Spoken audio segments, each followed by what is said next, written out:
মনা এই জুতা জোড়া দিই। এই জুতার নামই তো খোকাই কইছিল। আঙ্কেল এটা কিন্তু ব্র্যান্ডের জুতা, একদম 1000, কোনো দামাদামি নেই।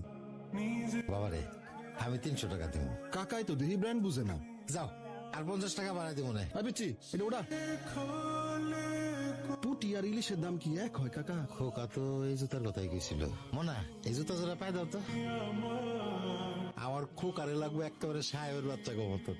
এই 2 জোড়া এক লগে প্যাকেট কর। না না 2 জোড়া না, খালি ওই খোকার জুতাটা প্যাকেট করো।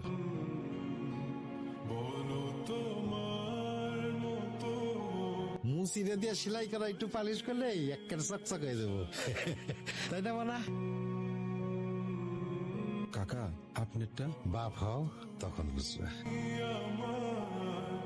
বেঁচে থাকার কারণ